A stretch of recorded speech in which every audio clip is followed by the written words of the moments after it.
أستغفر الله إن الله كان توابا أستغفر الله إن الله كان توابا أستغفر الله إن الله كان توابا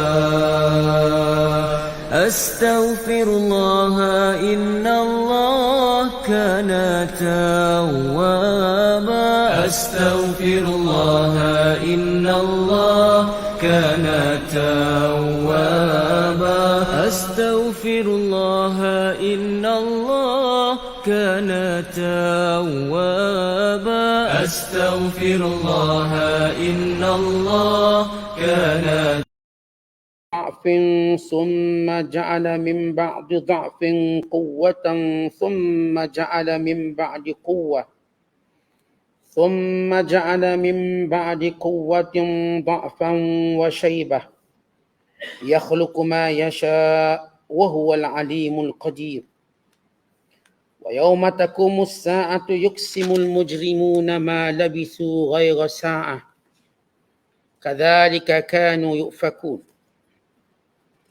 وقال الذين أوتوا العلم والإيمان لقد لبثتم في كتاب الله إلى يوم البعث فهذا يوم البعث ولكنكم كنتم لا تعلمون فيومئذ لا ينفع الذين ظلموا معذرتهم ولا هم يستعتبون ولقد ضربنا للناس في هذا القرآن من كل مثل ولئن جئتهم بآية ليقولن الذين كفروا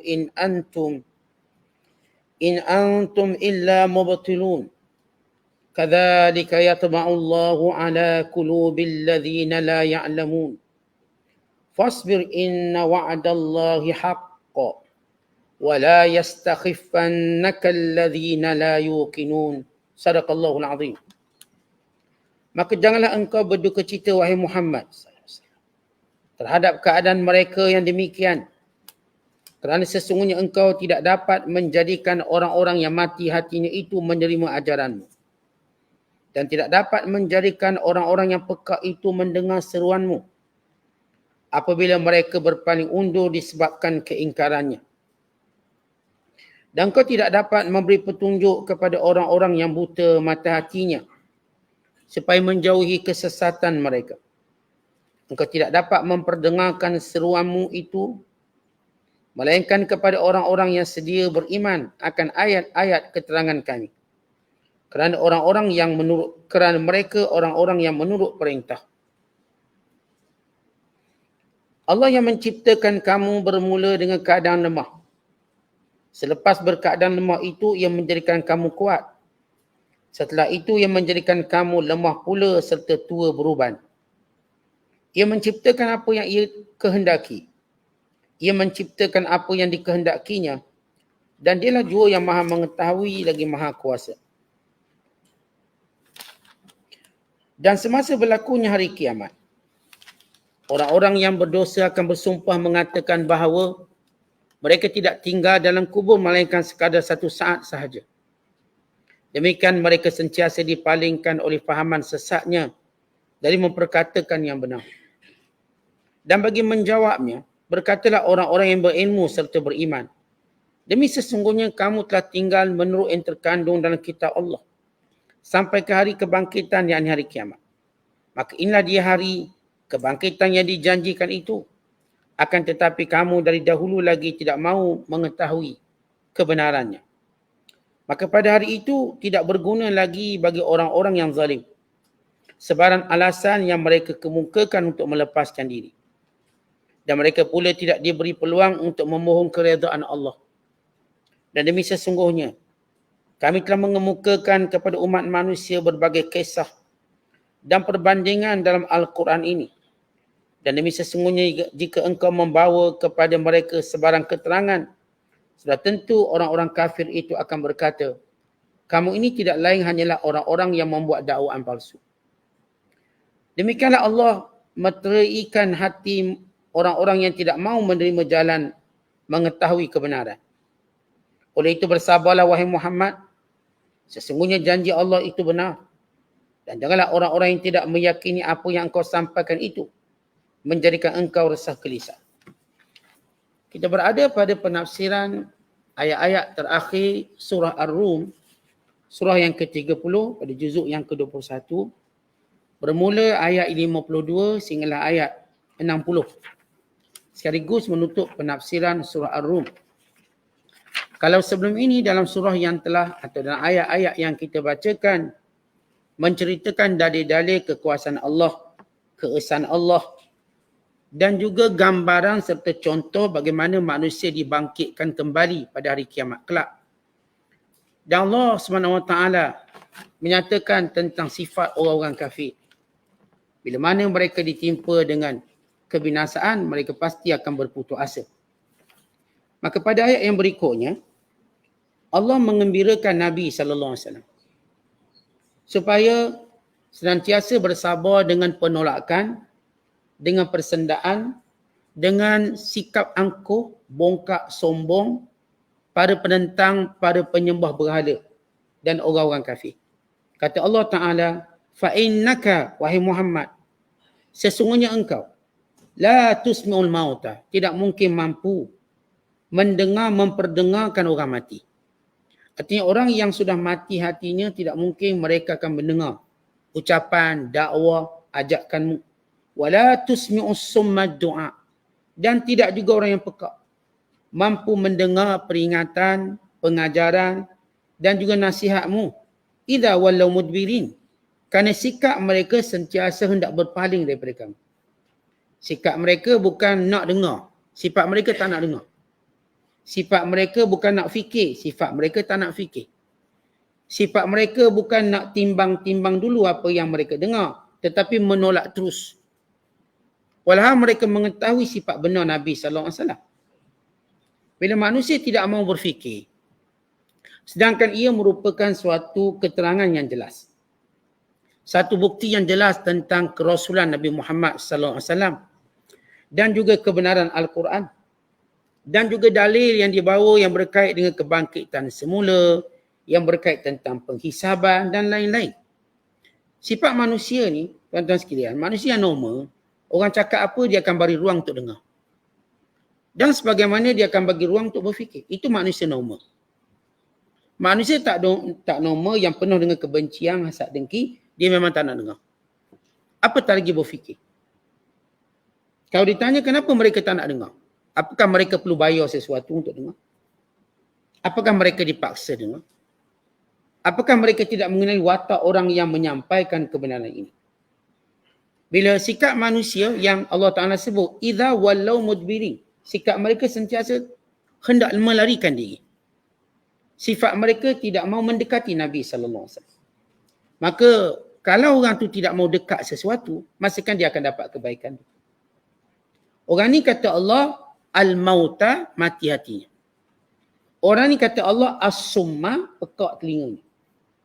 Maksud pekak, dia boleh dengar. Tapi dia tak nak dengar benda baik. Dia dengar benda-benda lain, benda-benda lara, benda-benda yang karuk-maruk, dia nak dengar. Benda yang baik mereka tidak mahu dengar. Lalu kata Allah Ta'ala, وَمَا أَنْتَ بِهَادِي الْعُمْ, wahai Muhammad, kalau mereka memang dah buta hati, dah pekak telinga, kamu tidak mungkin mampu menunjukkan pada mereka, membimbing mereka, melepaskan mereka an dalalatihim, daripada kesesatan mereka. In tusmi'u illa man yu'minu bi ayatina fahum muslimun.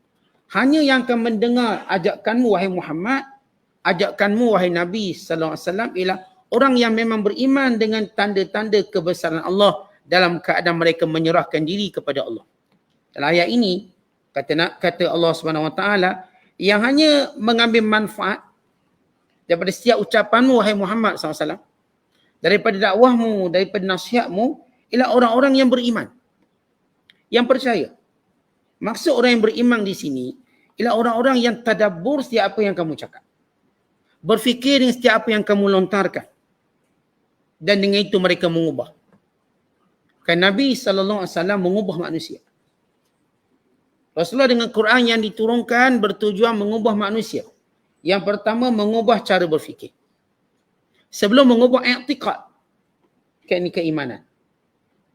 Dan sebelum mengubah sifat, yakni akhlak. Dan akhirnya mengubah dunia. Pertama, sasaran baginda SAW ialah akal. Tentang manusia ialah makhluk yang ada akal dan dia berfikir. Kita bila nak ubahkan sesuatu, bila nak buat sesuatu, kita kena fikir dulu. Apa kita nak buat hari ni? Macam mana kita nak jadi pelajar yang baik? Pekerja yang baik? Peniaga yang baik? Kita pun fikir. Maka apa yang kita fikirkan itu menjadi keyakinan kita. Sebab kita dah nampak betul apa yang kita fikir. Betul. Fikirkan ini berhala Tuhan atau tidak? Bukankah betul tanda Allah menghidupkan orang mati? Dengan tanam-tanaman, dengan tanah kering kontang yang dihidupkan dengan air hujan, lalu tumbuh. Demikian Allah menghidupkan yang mati. Bukankah Allah yang menciptakan langit, bumi, menurunkan hujan, menghantar angin, yang membawa khabar gembira, memberi manfaat pada manusia? Apakah berhala yang hantar angin ini? Maka mereka fikir, yang mereka fikir itu membentuk akidah, yakin, percayaan. Dan bila tersemai akidah, maka berubah akhlak mereka, perilaku mereka. Dan bila berubah perilaku mereka, mereka mengubah dunia. Mengubah dunia dengan akhlak mereka. Mereka bukan ubah dunia, mereka dengan idealisme, mereka dengan akhlak. Sebab itu kejayaan dakwah Nabi SAW dengan akhlak. Itu kekuatannya. Bila kita nak mengubah satu negara, maka pemimpinnya kena ubah dengan akhlak. Bukan dengan idealisme. Yang idealisme akhirnya akhlaknya bankrupt. Maka dia tidak mampu, melainkan dia akan menindas orang lain. Negara komunis. Kita mana nak ubah negara komunis? Nak ubah satu negara menjadi negara komunis.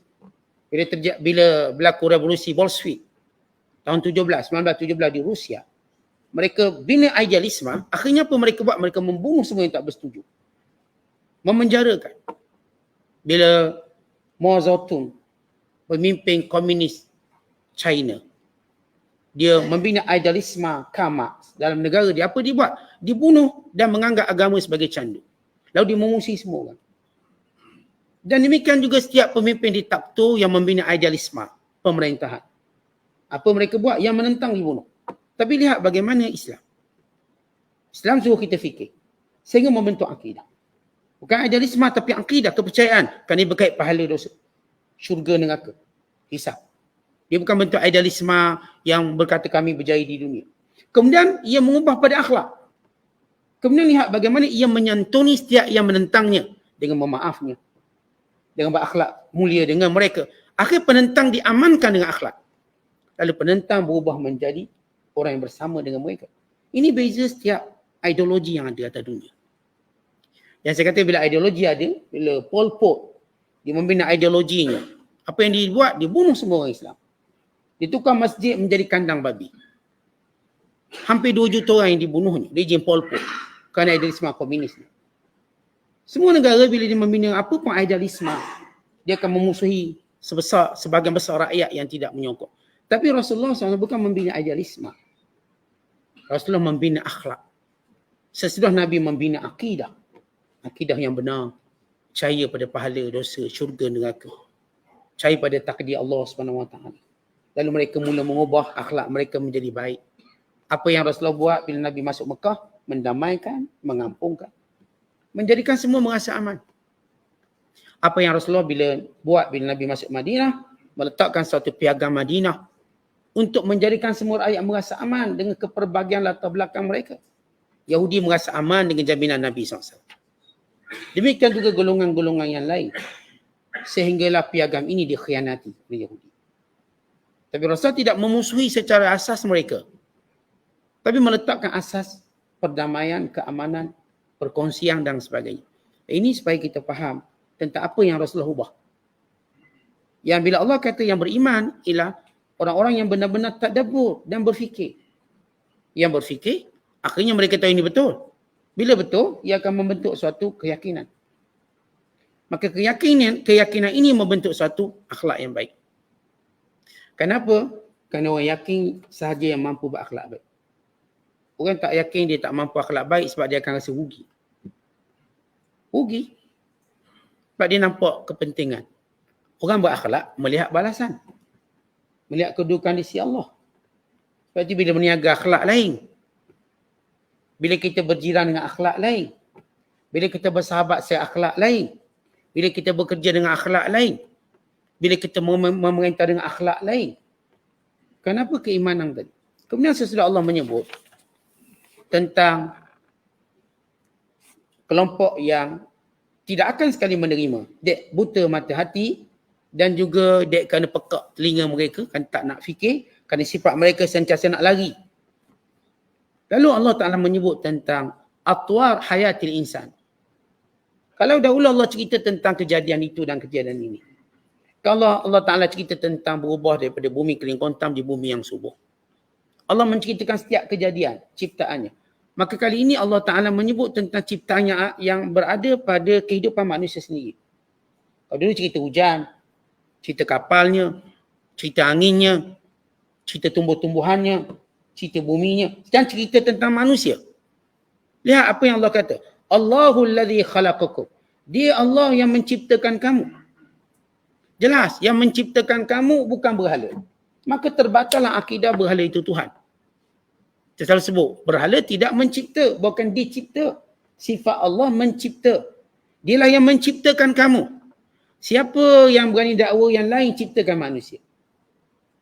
Kemudian kata Allah, min dha'fin, daripada kamu yang lemah. Bayangkan kita asal daripada air mani, lemah. Bayangkan kita asal daripada segumpal darah, lemah. Bayangkan kita daripada segumpal daging, lemah. Bayangkan kita keluar sebagai seorang bayi, lemah.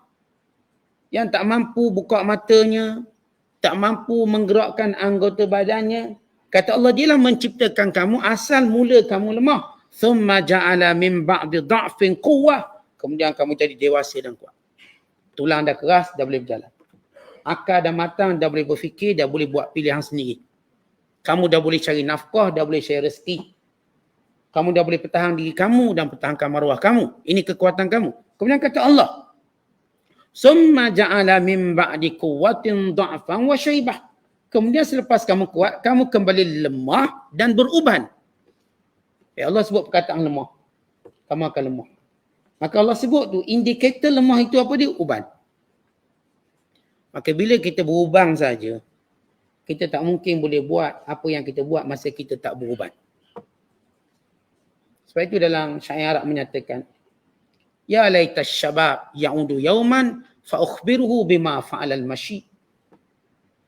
Mudah-mudahan aku kembali muda supaya aku beritahu apa yang dilakukan oleh uban kepadaku. Tuan-tuan, apa yang uban lakukan pada kita? Kita dah tak kuat. Bila datang uban kat kita, kita dah tak boleh berlari macam dulu. Tak boleh angkat barang macam dulu. Tak boleh bekerja macam dulu. Tak boleh mandu macam dulu. Kenapa? Kerana lemah. Maka uban ini semakin banyak di kepala kita. Di janggut kita. Akhir seluruh rambut-rambut kita bertukar putih. Okey, ini menunjukkan tua dan lemah kita. Maka uban ini petanda yang jelas kepada manusia. Bagaimana dia menuju kepada pengakhiran hidup. Kalau Allah menyebut setiap benda ada pengakhiran, maka lihat diri kamu bahawa Allah akan bangkitkan kamu semula. Allah jadikan kamu dari tak ada, kemudian daripada sifat kamu lemah, kemudian kamu kuat seketika, kemudian kamu kembali lemah dan beruban. Tetapi apakah kamu tak percaya lagi tentang kebangkitan? Lihat diri kamu makin tua. Lihat saraf kamu makin lemah. Lihat pandanganmu makin kabur. Lihat segala langkahmu makin menunjukkan kepenatanmu. Lihat dirimu. Kemana kamu nak pergi dengan kesombonganmu? Kemana kamu nak pergi dengan kekufuran kamu? Nak ke mana ni? Menuju ke kematian. Menuju kematian yang selama ini kamu ingin lari daripadanya. Waja'at sakratul maut bil haqq. Dzalika ma kunta minhu tahid. Akan pasti datang saat sakratul maut. Itulah keadaan yang kamu paling benci. Yang kamu tak sangka dan kamu tak jangka. Semua orang dek lalai dengan panjang angan, dia tak akan rasa akan datang detik namanya sakratul maut. Yang mengelilingi hidupnya, yang dia bila pandang kanan, kiri, atas, bawah, dia hanya lihat sakratul maut, bukan lagi manusia. Walau di kanannya ada suami dia, isteri dia, di kirinya ada anak-anaknya, Di hadapannya ada kawan-kawannya, di belakangnya ada kenalan-kenalannya, tapi waktu dia memandangnya, dia cuma melihat sakaratul maut. Dia tak nampak orang lain.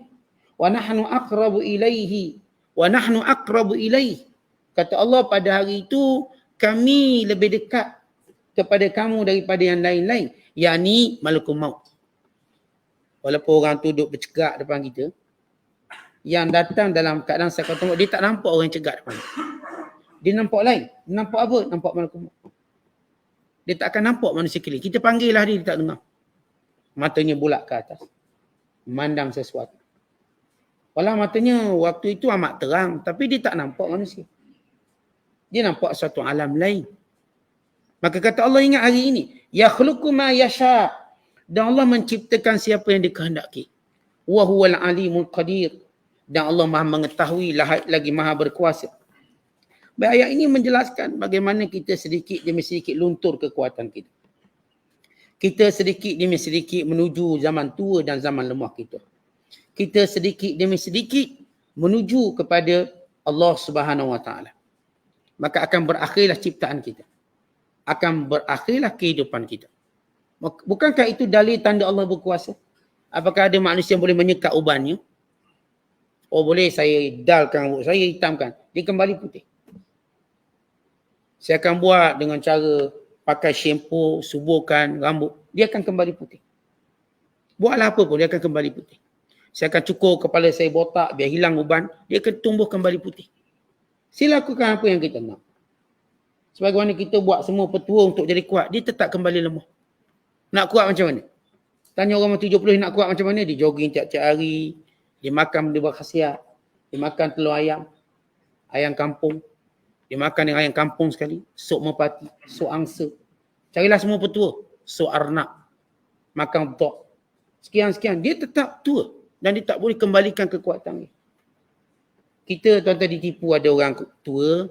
Dia pergi gym. Dia bina badan balik. Nampak lawa. Tak. Dia dah tak ada.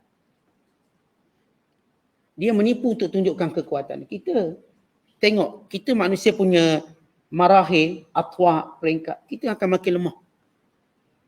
Tuan-tuan jujurlah cakap, apakah kita rasa makin kuat? Apakah waktu tuan-tuan umur 20 sama dengan umur 30? Yang dah 40 apakah sama dengan 30? Yang sekarang umur 50 apakah sama dulu waktu dia umur 40? Yang umur 60, tanya dia apakah sama dengan dia umur 50? Kita dapati kita makin menuju kepada kematian dan sifat lemah. Itu menunjukkan kekuasaan Allah yang kamu tak boleh sekat. Itulah ciptaan Allah yang kamu tak boleh nak tahan. Sebagaimana Allah boleh cipta apa yang dia nak. Kerana Allah itu maha mengetahui apa sebab dia menciptakan sesuatu. Dan maha berkuasa. Sebagaimana diciptakan, dikembalikan. Kemudian Allah Ta'ala lepas cerita tentang manusia akan berkesudahan tua dan mati. Maka Allah cerita tentang kiamat. Dan dialog apa yang berlaku pada hari kiamat kelak. Pada golongan yang tak percaya dan golongan yang percaya. Kata Allah, wa yauma taqumus saah yuqsimul mujrimun ma labisu ghaira sa'ah kadzalika kanu yufakun. Pada hari berlakunya kiamat, maka bersumpahlah orang-orang kafir. Mereka kata, kami dulu hidup kat dunia sekejap je. Tak lama sekejap je. Demikian mereka mendustakan hari kebangkitan semula. Baik tuan-tuan, kita bila kita nak minta peluang kedua, kita akan kata, sekejap je saya dapat ni. Macam anak-anak kita bagi telefon. Kita cakaplah main telefon ni 1 jam. Lepas tu berhenti. Maka anak kita main dengan khusyuk, dengan lalai. Sampai masa. Kita pun minta. Main sini telefon balik. Mak baru sekejap main. Dia kata. Maksudnya nak main lagi. Baru sekejap. Orang-orang kafir, ketika mana berlakunya kiamat, mereka kata baru sekejap kami hidup. Takkanlah kami dah nak dihukum. Kami sekejap je. Takkanlah kami sudah hendak dimasukkan dalam neraka. Mereka mengatakan sekejap. Ketika mana berlakunya kiamat. Ketika mana mereka hidup di dunia, mereka tak nampak pun dunia ni sekejap. Mereka tetap rasa dunia ni lama. Bahkan mereka menganggap dunia ni kekal. Bahkan mereka tidak percaya akan adanya kebangkitan sesudah kematian. Mereka tak pernah percaya benda tu semua. Tapi bila mana berlaku kiamat, mereka kata sekejapnya. Kami cuma duduk dunia sekejap. Seolah-olah tolong beri kami peluang. Seolah-olah jangan hukum kami sebab kat dunia sekejap. Takkanlah kami nak dihukum dengan kehidupan yang sekejap ini. Maka ini dakwaan mereka, ini kata-kata mereka. Sebelum Allah menjawab, orang beriman menjawab mereka pada hari kiamat kelak. Kata Allah, وَقَالَ الَّذِينَ أُوتُوا الْعِلْمَ وَالْإِيمَانَ. Dan berkatalah orang-orang yang berilmu dan beriman di kalangan yang menerima dakwah Nabi SAW. لَقَدْ لَبِثْتُمْ, kamu dah tinggal lama kat dunia. فِي كِتَابِ اللَّهِ إِلَى يَوْمِ الْبَعْثِ, pada umur yang telah Allah tentukan sehinggalah datangnya kiamat. Dan kamu menafikan, فَهَذَا يَوْمُ الْبَعْثِ, inilah di hari kiamat yang kamu dulu tolak dan tak percaya. وَلَكِنَّكُمْ كُنْتُمْ لَا تَعْلَمُونَ, tapi kamu ni orang jahil. Orang cakap-cakap tak nak percaya. Cakap-cakap tak nak percaya. Kemudian kamu pula menganggap kita cuma ada kehidupan dunia. Mana ada kehidupan akhirat? Dan kamu pula menyangka kami akan kekal di dunia. Sebagaimana Allah sebut dalam Al-Quran. Yahsabu anna ma lahu akhladah. Kalla la yumbadhanna fil hutamah. Mereka menyangka harta-harta mereka boleh mengekalkan mereka hidup di dunia. Sebab itu sibuk mereka cari harta. Kerana harta boleh bahagiakan mereka. Harta boleh kekalkan hidup mereka. Harta boleh jadikan mereka akan senang di dunia. Kata Allah, demi sesungguhnya kamu semua akan dicampurkan dalam neraka hutamah.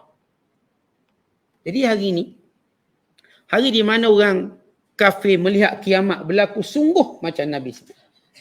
Sungguh macam disampaikan oleh umat Islam dan umat Nabi Muhammad SAW. Lalu mereka cuba mencari jalan keuzuran dan berkata, kami cuma hidup di dunia seketika sekejap. Pulangkan kami semula. Berilah peluang kami balik. Maka orang beriman menempelak mereka. Bukankah kamu dah hidup pada satu tempoh yang Allah dah tetapkan? Tempoh yang cukup untuk kamu beriman. Dan kamu menafikan apa yang dibawa oleh Nabi. Dan inilah hari yang dahulu kamu dustakan. Inilah hari yang kamu tak percaya dulu. Kata orang-orang yang beriman. Fayauma idzin, dan pada hari itu, yakni pada hari kiamat, la yanfa'ul ladzina zalamu ma'dziratuhum, tidak akan memberi manfaat sebarang permohonan maaf orang-orang yang zalim.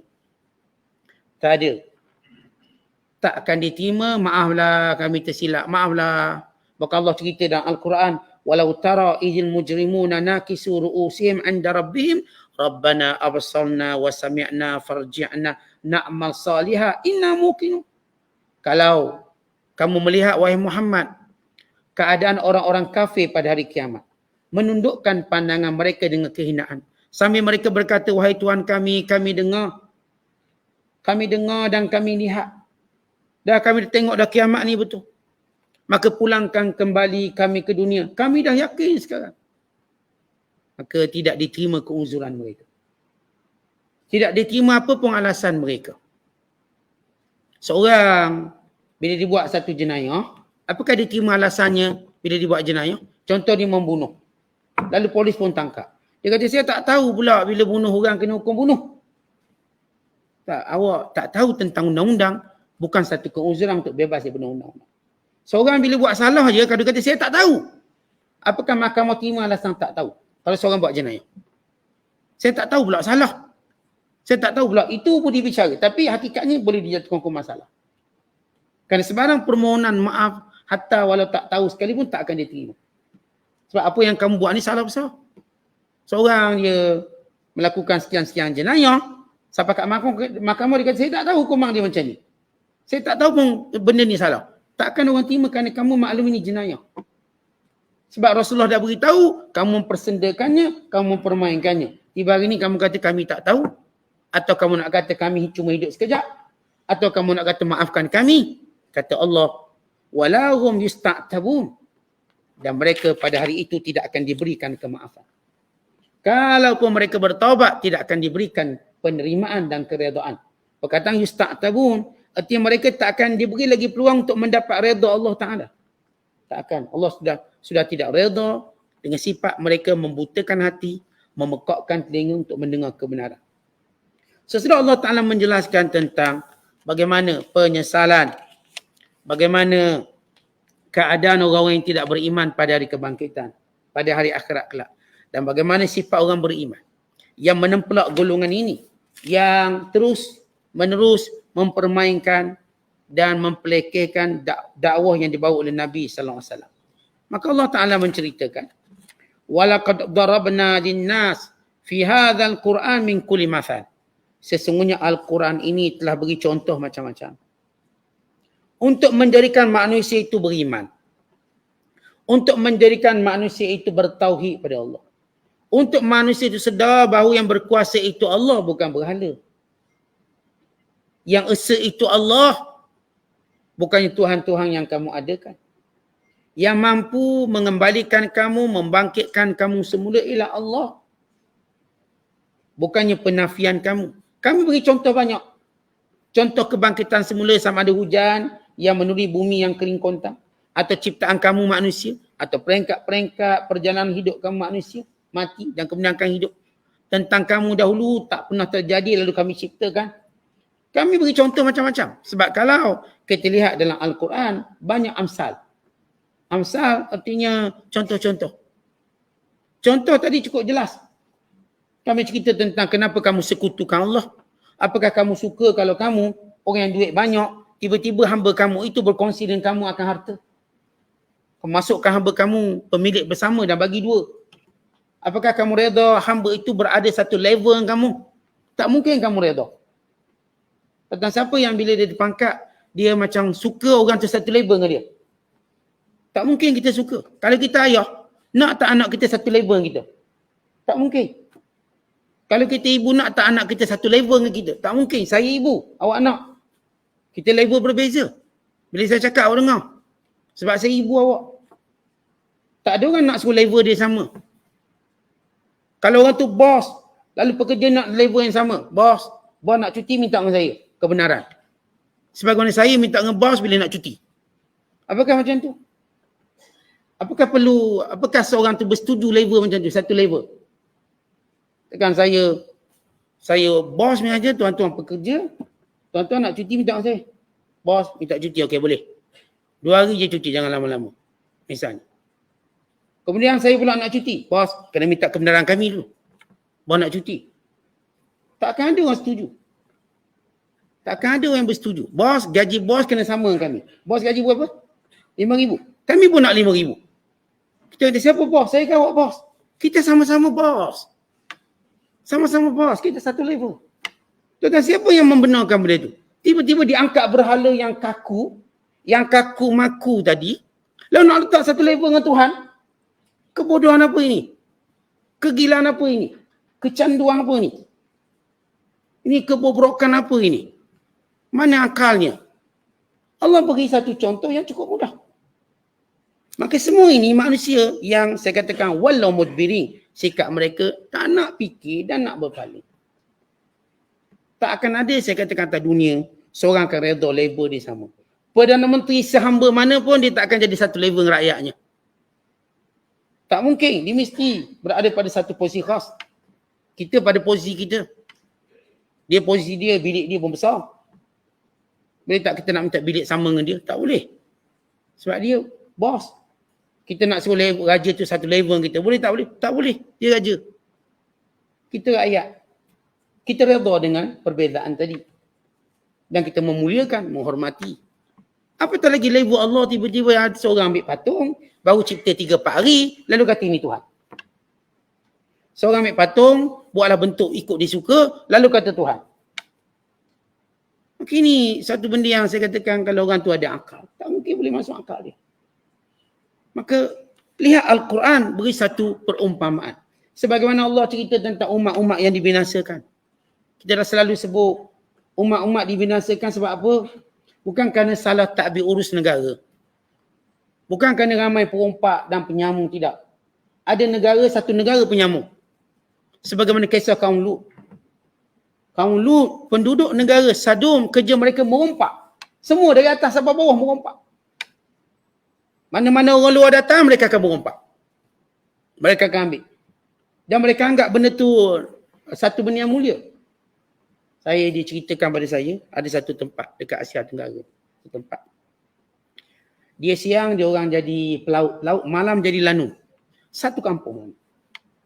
Semua lanu. Dan mereka tidak mencela kerana itu dianggap pendapatan. Pendapatan negara tak dicela. Artinya kita nak beritahu, negara-negara yang Allah Ta'ala musnahkan, sebutlah semua negara yang Allah musnahkan. Kenapa? Dua benda, syirik kepada Allah dan maksiat mereka. Syirik, yang menyembah berhala. Sebab tu kita takut bila orang tidak pernah pedulikan kekufuran, cuma pedulikan benda lain. Mereka lupa kita akan kembali pada Allah. Kita nak cerita macam mana pun jenis kekayaan. Kita mati tak buat kekayaan tu. Kita buat keimanan kita pada Allah. Maka satu kealpaan besar. Bagaimana mana pemimpin yang lupa untuk mengajak rakyatnya beriman pada Allah. Dan kealpaan paling besar untuk tidak mengingatkan rakyatnya tentang dosa maksiat yang dilakukan. Dosa judi, dosa arak. Bahkan sebagian membelanya sampai lupa tentang pengharaman itu dari Allah. Pengharaman arak ini dari Allah. Pengharaman judi ini dari Allah. Pengharaman homoseks ini dari Allah. Pengharaman semua benda ini dari Allah. Tiba-tiba dia perkecilkan pengharaman Allah hanya kerana demand manusia nak benda tu. Kami nak, tidak kami tak sokong. Kami nak judi, tidak kami tak sokong. Dia lupa yang ciptakan dia Allah. Yang dia akan kembali pada Allah. Akan dihisap di hadapan Allah. Akan diberi syurga atau neraka oleh Allah. Atau mana nak letak muka akhirat kelak. Sehingga kita lupa siapa besar. Orang yang minta ke Allah yang minta? Orang yang minta kemungkaran ini dia persetujui. Lalu kita bersetuju kemungkaran manusia. Melainkan kita menjemput malapetaka sebagaimana berlaku pada kaum dulu yang kita dah cerita. Kaum dulu semuanya mewah-mewah, kaya-kaya, sihat-sihat, gagah-gagah. Semua mereka ada. Melainkan mereka kufur pada Allah. Melainkan mereka melakukan dosa.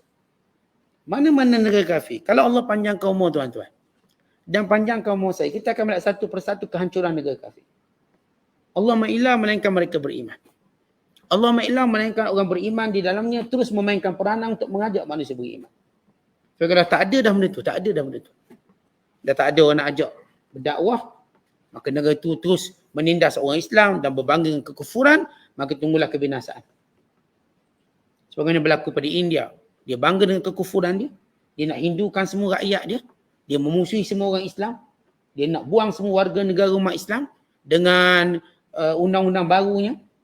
Bahkan mereka melalui seruang lagu-lagu yang disokong oleh ahli politik mereka, sami-sami mereka. Semua orang Islam di India balik ke Pakistan. Konon itulah negara orang Islam. Dan mereka menafikan keberadaan umat Islam. Yang hampir 200 juta. Dengan mereka membuli, membakar masjid, meruntuhkan masjid. Dengan dakwaan palsu. Untuk mereka menjadi negara Hindu dunia. Dengan menidakkan orang Islam. Dan kewarga negara orang Islam. Dan kebebasan orang Islam untuk melakukan ibadat. Yang tak pernah berlaku pada mereka.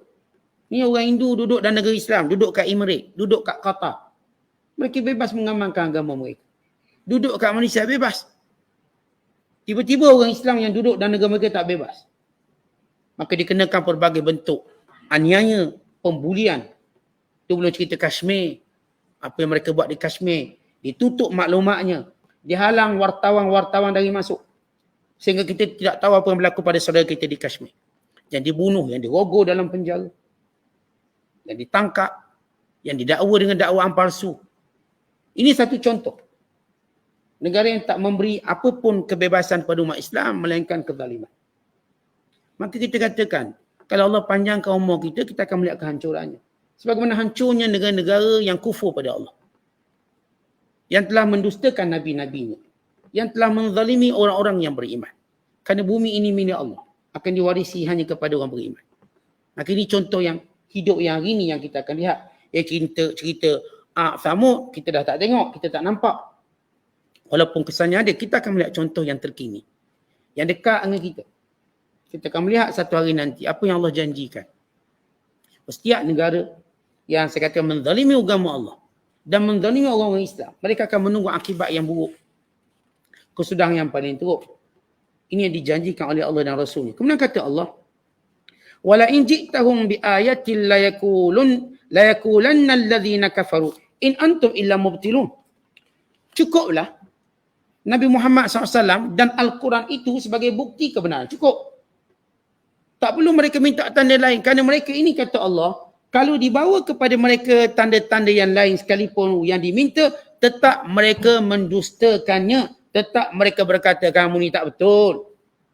Ya, kita dah cerita bagaimana mereka nak Nabi Muhammad SAW bawa tongkat Musa, bawa unta Nabi Soleh, bawa mukjizat Nabi-Nabi dulu. Kata Allah, cukuplah Al-Quran dan cukuplah kamu wahai Muhammad sebagai bukti kebenaran. Rasulullah akhlak baik, bercakap benar, tak benar bohong. Kamu kenal Nabi SAW. Dan siapa yang Nabi cakap pasti akan berlaku. Tak perlu kau minta lain. Kerana Allah mengetahui kamu ni untuk minta bukti lagi, bukti. Tuan-tuan kita, kalau orang tu nak tahu benar tak benar, 1-2 bukti dah cukup. Tapi kalau dia nak bukti lagi, dia bukan nak bukti. Dia nak menidakkan. Kalau kita dah beritahu, tapi dia tak nak percaya, dia nak bukti lain. And then bukti lain, Maka orang ni sebenarnya nak bukti ke nak apa? Dia nak bukti ke dia nak buat sakit hati? Apa buktinya? Padahal cukup. Kalau kita kata saya ni lelaki, apa buktinya? Ni nama saya lelaki dan IC saya pun tulis lelaki. Tak, kami nak bukti lain lagi. Bukti apa lagi?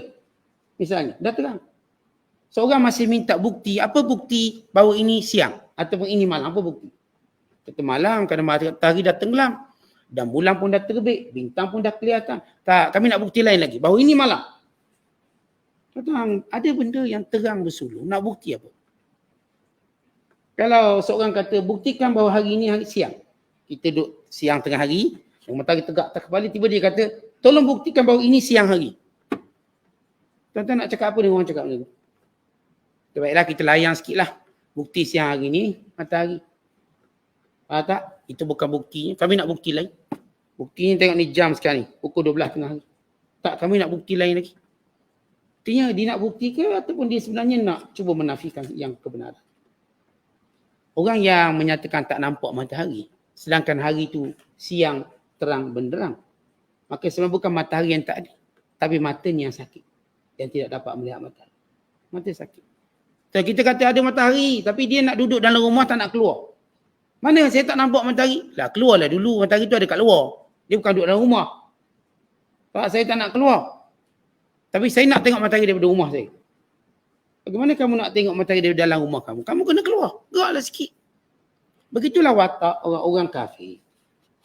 Cukup kata Allah Ta'ala, Nabi Muhammad SAW dan Al-Quran sebagai bukti kebenaran. Kalau kami bawakan pada mereka bukti-bukti lain, tetap mereka mendustakan. Bukan mereka dah tengok lebih ajaib pada tu, bulan terbelah. Tuan-tuan, tidak ada mukjizat yang Allah berikan pada Nabi-Nabi yang lain, melainkan Allah Ta'ala beri kepada Nabi Muhammad SAW.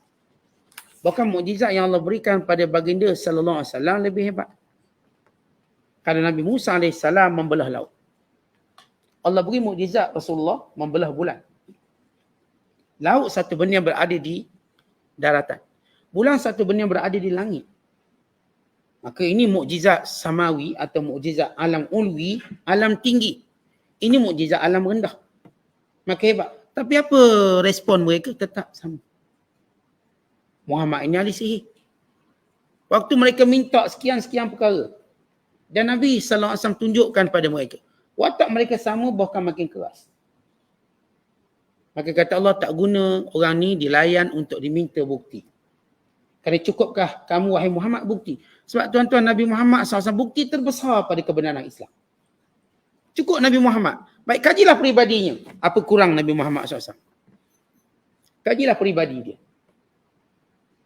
Akhlaknya, latar belakangnya, kaji.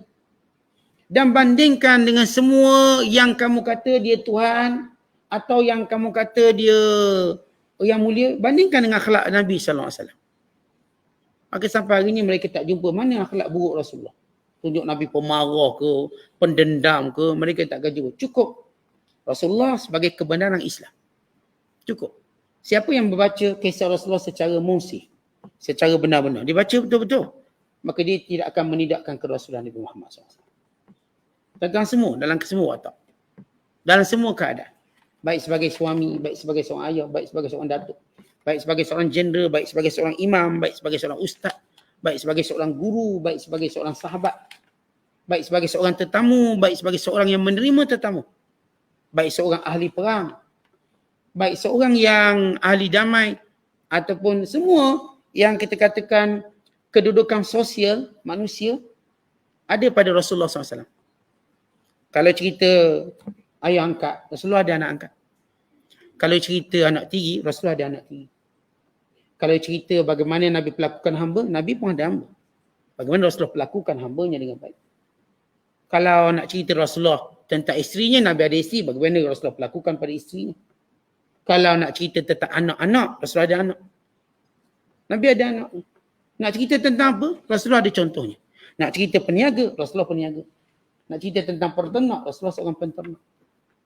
Nak cerita tentang Rasulullah sebut sebagai imam, Nabi sebagai imam. Bagaimana Nabi mengimami solat. Sebagai moderate atau sebagai motivator, Nabi motivator. Nabi sebagai seorang penceramah, khatib. Apa yang ada pada status sosial manusia hari ini ada pada Nabi SAW. Supaya semuanya ini terus kekal menjadi contoh kita. Orang kata dia guru, Rasulullah dia contoh, guru. Guru yang hebat, yang mendidik semua lapisan masyarakat. Daripada kecil sampai yang tua sekali. Kita kalau sebut guru, yang ni cuma guru sekolah rendah. Yang ni cuma guru sekolah menengah. Yang ni cuma guru kelas dewasa. Yang ni cuma guru kat masjid surau. Tapi Rasulullah SAW guru pada semua manusia. Yang kecil Nabi gurunya. Yang perempuan Nabi gurunya. Yang lelaki Nabi gurunya. Yang muda Nabi gurunya. Yang tua Nabi gurunya. Semuanya Rasulullah SAW. Anak murid Rasulullah ni macam-macam. Kalau saya katakan kita hari ni sebut cikgu, kita mungkin ajar sekolah rendah je sampai pencik. Atau ajar sekolah menengah je sampai pencik. Jadi maklumat kita cuma untuk remaja. Yang ni untuk kanak-kanak. Yang ni pula cuma ajar universiti sampailah pencik.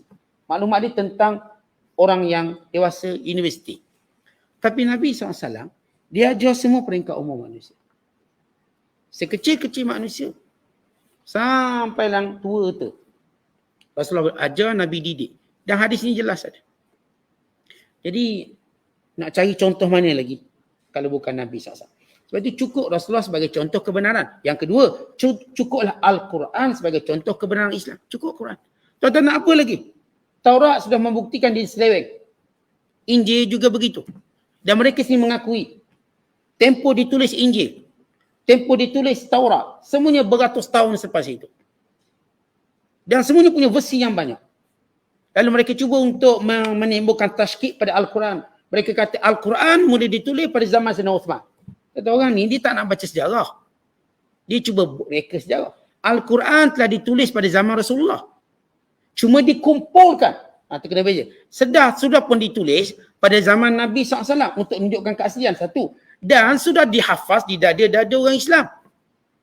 Dan ketika mana berlakunya peperangan Yamamah menentang golongan murtad. Ketika itu 500 orang hafiz Quran mati. Syahid. Lalu Umar Al-Khattab rasa bimbang. Kalau mati hafiz Quran ramai, bimbang Al-Quran hilang. Dalam masa yang sama, Quran sudah pun ditulis. Dan hafiz Quran masih ramai. Semua hafal Quran. Dia bukan Al-Quran itu bila Rasul dah mati ratus tahun barulah dihimpunkan. Tak, dia sudah dihafal di zaman Nabi SAW. Sudah ditulis. Sudah berada pada dada orang beriman. Tetapi dikumpulkan pada zaman Abu Bakar As-Siddiq. Maka Abu Bakar terima cadangan Umar Khattab supaya dihimpunkan. Benda itu ada pada dada orang beriman. Maka dihimpunkan Al-Quran. Dinamakan sebagai Masah Masa Induk. Maka Abu Bakar menyimpan. Maka letak rumah Aisyah radhiyallahu ta'ala. Kerana memuliakan Aisyah sebagai isteri Nabi SAW. Maka Rasulullah wafat. Maka Abu Bakar wafat. Maka Al-Quran itu diserahkan pada Umar Khattab. Maka Umar Khattab letak di rumah Hafsah. Sebagai kemuliaan kepada Hafsah yang merupakan isteri Nabi SAW. Tak. Maka pada zaman Sayyidina Uthman, Al-Quran masih di rumah Hafsah. Maka Uthman melihat wilayah Islam makin luas. Maka perlu dibuat satu salinan Al-Quran, dihantar setiap kawasan-kawasan ini. Maka pergi rumah Hafsah, minta masah induk. Yang disepakati oleh ulama dan para sahabat. Ia bagaimana Quran yang diturunkan pada Nabi SAW. Akan dibuat 6 naskah, salinan. Dan diberikan setiap wilayah Islam. Dan kemudian setiap orang Islam yang nak saling kembali perlu berpandukan pada naskah ini yang disebut sebagai Rasam Uthmani, penulisan Uthman. Dan Uthman yang menggerakkan kembali penulisan. Uthman bin Affan di rewriting balik, dia ulang tulis. Benda yang sama copy balik. Benda yang dah ada ditulis pada zaman Rasulullah, dihimpunkan pada zaman Abu Bakar. Kemudian ditulis kembali pada benda yang asal. Tentang ia tidak berlaku pada Taurat atau Injil. Yang sesudah beratus tahun Nabi Allah Musa meninggal dunia, barulah ditulis. Sesudah beratus tahun Nabi Isa diangkat, kemudian ditulis. Itu pun ditulis oleh Yahudi yang asalnya membenci Nabi Isa AS. Sebelum dikata dia bertaubat dan menulis kitab Injil ini. Maka berlaku penyelewengan yang banyak. Jadi cukuplah Nabi Muhammad SAW satu. Dan Al-Quran tanda kebenaran Islam. Maka baca Quran. Tentu ada seorang Mak Saleh perempuan yang meninggal tahun 2010 dalam kemalangan Jalan Raya. Mak Saleh ni, perempuan ni, bila dia mendaftar masuk universiti, maka dia dapati dalam kelas tadi beramai perempuan-perempuan Islam Arab. Maka dia rasa macam nak ponteng kelas ni. Tapi dia fikir balik, barangkali Tuhan Yesus hantar dia untuk menjadikan orang ni ikut Kristian. Maka untuk dia lawan orang ni, dia mesti baca Quran untuk tahu mana kekurangan. Maka dia mula baca Quran. Akhirnya bila dia baca Quran, dia jumpa hidayah. Dan dia memeluk Islam. Dan dia punya pendakwah terkenal di Amerika sebelum dia mati dalam kemalangan tahun 2010. Pendakwah wanita yang terkenal, yang berbangga dengan identiti muslimahnya, yang berbangga dengan dakwahnya, dan mengislamkan ramai di kalangan orang Islam Amerika. Yang saya nak cari, mana kekurangan? Cerita yang sama yang saya pernah cerita bila kerajaan Amerika nak hantar satu duta ke Mesir.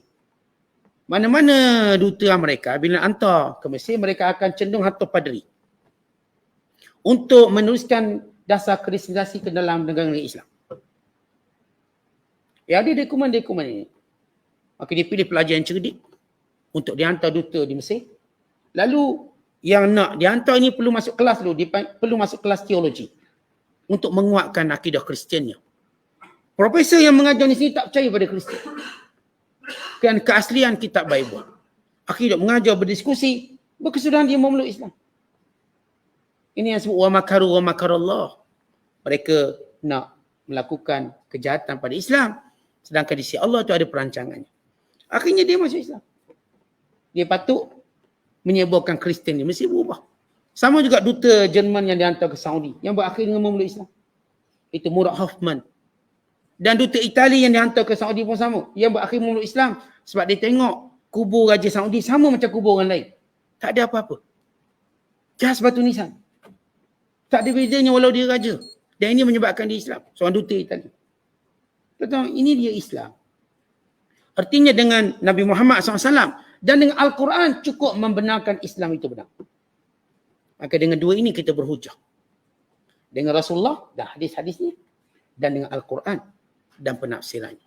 Maka barulah dua senjata ini yang Nabi SAW berpesan pada kita, umat ini takkan sesat kalau berpegang pada dua ini. Sebab itu kita, tuan-tuan sekalian, kita orang Islam, biar fokus pengajian kita pada dua sumber ini. Supaya lebih kuat, lebih jelas apa yang disampaikan kepada kita. Kemudian kata Allah Ta'ala, kadzalika, demikian, yatba'allahu ala qulubil ladzina la ya'lamun. Allah tutup pintu hati orang yang memang tidak mau mengetahui. Fasbir, maka kerana itu wahai Muhammad sabarlah. Dan mereka yang tak nak terima dakwah lalu mempersendakan kamu, lalu mengancam kamu, menguruk kamu, menindas kamu, maka sabarlah wahai Muhammad.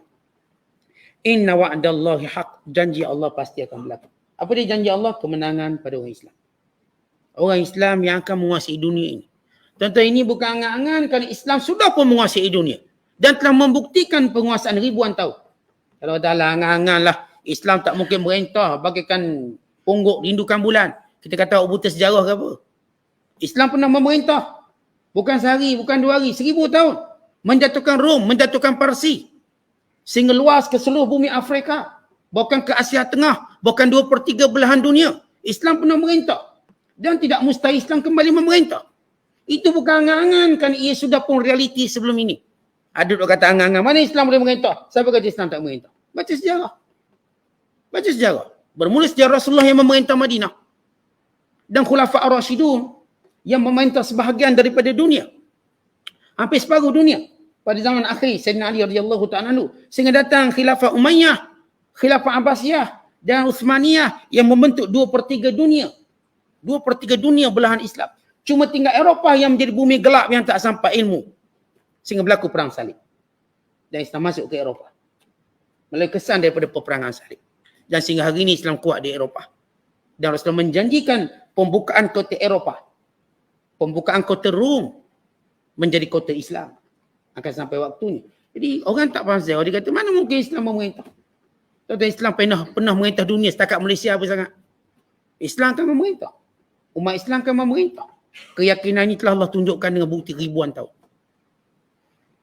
Ribuan tahun, bukan saya kata cerita setahun dua. Cerita ribuan tahun dengan khalifah yang pelbagai, dengan sejarah yang unik, dengan tamadun-tamadun yang canggih, dengan tamadun kemanusiaan yang tinggi, dengan akhlak-akhlak yang indah, dengan keadilan yang tidak mampu dibayangkan. Demikian juga Islam yang memerintah. Dan Allah kata, sabar wahai Muhammad, janji Allah itu benar. Wala yastakhifannaka alladhina la yuqinun. Jangan kamu merasa terhina, jangan kamu rasa tertekan, jangan kamu merasa lemah disebabkan mereka yang tak percaya, yang tidak yakin pada janji Allah. Tuan-tuan, yang tak yakin, biar dia lah. Tapi kita yakin. Yang tak yakin Islam akan memerintah. Yang tak yakin bahawa Islam akan berkembang seluruh dunia, biar dia. Saya kata kita dah tunjuk satu contoh di mana umat Islam tidak pernah berkurang. Jumlah umat Islam terus bertambah dan bertambah. Pernah tak umat Islam berkurangan? Ceklah statistik. Sampailah 2022, cuba cek statistik. Bagaimana umat Islam terus naik dan naik dan naik. Sebagai satu bukti bahawa apa? Islam ni akan menang. Kan itu demokrasi yang mereka gunakan akan makan tuan. Sebab umat Islam bertambah. Kalau mereka sebut tentang tsunami orang kafir, akan berlaku tsunami umat Islam satu dunia. Tuan-tuan, bila negara Emirat, negara Saudi, negara Arab, mereka buat takbir. Maksudnya normalisasi dengan Israel. Seolah-olah kita damai. Waqa'na tauqid, kita dah buat MOU, tantangan okey. Tapi ternyata rakyat negara ni seorang pun tak terima. Media-media Israel melaporkan kita cuma bergembira dengan normalisasi di peringkat atas. Rupanya rakyat mereka seorang pun tak nak terima. Mereka buat satu kaji selidik di Mondial ataupun Piala Dunia di Qatar. Melalui wartawan-wartawan Israel untuk menemu ramah, kononnya kami ni datang sebagai friendly lah sekian. Semua kata, ini negara mana? Israel. Israel kami tak cakap. Kami cuma percaya Palestin. Mana ada negara Israel? Cuma Palestin. Semua wartawan-wartawan mereka yang cuba untuk buat kaji selidik apakah dengan Piala Dunia, ni ditanya orang Piala Dunia, tanya orang masjid lagi tak setuju. Ni orang ceritanya main je, main. Peminat bola. Kalau orang yang minat bola macam tu mereka menolak Israel, bagaimana orang yang kita katakan memang hidupnya mengabdikan diri pada Allah. Jadi proses normalisasi mereka gagal. Mereka cuma berjaya peringkat atas, tidak bawah. Mereka menyangka mereka sudah diterima negara Islam. Tidak rakyatnya. Tidak orang Islam. Sebab itu tuan-tuan, kita akan lihat. Akan berlaku, kita katakan, kejatuhan besar-besaran pemimpin yang melakukan kemungkaran itu. Kerana kita, masalah kita ialah kepimpinan. Kepimpinan. Kalau sekiranya selesai masalah kepimpinan, artinya kalau ada kepimpinan yang benar, kerana yang bawah sudah bersedia, tapi mereka belum ada pemimpin. Mereka seperti tentera Toluk yang tak jumpa Toluk mana. Kami menunggu Toluk, dan kami tunggu pemimpin. Once kalau mereka dah jumpa pemimpin, maka umat Islam ini akan menjadi suatu tsunami yang menggerungkan orang yang zalim. Ini cerita yang kita bila ikut rapat.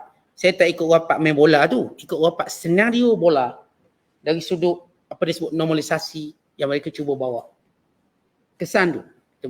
Bola keputusan berapa ikut suka dia lah. Bagaimana apa yang berlaku sepanjang Piala Dunia tadi tentang berapa saya katakan hidden yang mereka cuba laksanakan ataupun perkara sulit yang mereka cuba buat. Termasuk promosi gay, promosi sekian-sekian. Itu semua cara serangan pada dunia Islam yang berjadi sekat. Walaupun kadang-kadang mereka buat secara melampau. Bila berlaku jaringan go, mereka tunjuk keadaan cara yang tak elok dan sebagainya. Namun tuan-tuan, kejahatan mereka nak. Akhirnya apa jadi? Ramai penyokong bola masuk Islam. Ramai. Ni ada 3 pemuda mereka yang berkata, semua orang cerita buruk tentang kota. Tapi kami menyaksikan benda yang baik. Dan saya dah pergi masjid paling besar di kota. Saya pergi juga tu, masjid paling besar. Kami begitu kagum. Dan mungkin kami akan kembali lagi untuk belajar Islam. Seriously kami belajar. Ni kisah 3 pemuda mereka. Dalam komentar dia. Kami semakin tertarik dengan Islam. Apa yang kami lihat. Media cuba untuk menunjukkan bahawa ini kota paling tak berjaya, paling tak patut melaksanakan Piala Dunia. Hanya kerana mereka tak dibenarkan minum arak, tunjukkan lambang gay, sekian-sekian. Lalu mereka mengarahkan semua pemain Jerman, Kalau buat gol, tutup mulut. Kan mula-mula waktu lawan Jepun, yang kalah 2-1. Tuan-tuan tengok tak? Tengok. Saya pun tak tengok. Saya tahu je. Ni waktu kan mereka tutup mulut bila bergambar. Kononnya sebagai sokongan kepada golongan lesbian homoseks. Kerana suara mereka telah disekat. Tutup. Lalu salah seorang daripada ni orang besar di Jerman cadangkan semua pemain bola Jerman. Kalau buat gol, tutup mulut. Buat gol, tutup mulut sebagai lambang kebebasan disekat konong. Lalu pemimpin kota jawab, mereka datang rumah kita. Lalu mereka menyuruh kita mengikut peraturan mereka. Maka siapa tuan rumah sebenarnya? Kita datang negara mereka, kita dengar peraturan mereka. Mereka datang rumah kita, lalu mereka nak jadikan peraturan itu peraturan kita. Tuan-tuan logik tak? Tuan-tuan terima tetamu, lalu tuan tu buat peraturan. Ya, saya angkat nasi biryani je tau. Yang angkat lain. Dia tetamu, dia datang, dia nak suruh orang buat undang-undang ikut dia nak. Tuan-tuan ni tetamu biadab. Siapa pun namun tetamu, maka hormatlah tuan rumah. Atau kita orang Islam, kita pergi dengan kafir, kita pun hormat undang-undang dia. Kita hormat. Kan itu dasar siadah kedaulatan undang-undang. Tapi mereka tak nak hormat. Mereka buat sekian-sekian. Pada orang Islam di negara mereka anak tirikan, nak buat masjid pun tak boleh, itu pun tak boleh. Itu antara contoh-contoh. Sebab tu kita melihat bahawa orang kafir sentiasa, apa pun yang berlaku mereka sentiasa buat agenda kekufuran mereka. Supaya kita juga orang Islam sedar. Apapun keadaan kita, kita mesti buat agenda agama kita. Mesti. Tak boleh kita membiarkan ataupun tak boleh kita jahil tentang agama kita. Semua kita inilah duta Islam yang akan membawa suara Islam. Umat Islam dulu faham bahawa yang duta Islam itu bukan sekadar ustaz, ustazah, ulama tak. Para peniaga, mereka duta Islam. Para pejuang, mereka duta Islam.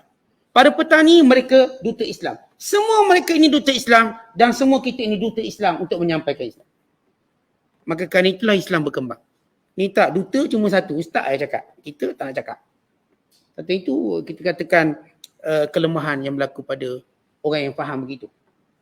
Maka ini dia janji Allah. Allah Ta'ala kata, wahai Muhammad, jangan kamu peduli, jangan kamu lemah dengan orang yang tak percaya. Kita percaya dan kita yakin bahawa masa depan itu untuk Islam, kemenangan itu untuk Islam dan kesudahan itu bagi orang-orang yang bertakwa kepada Allah. Wallahu a'lam bishawab. Assalamualaikum.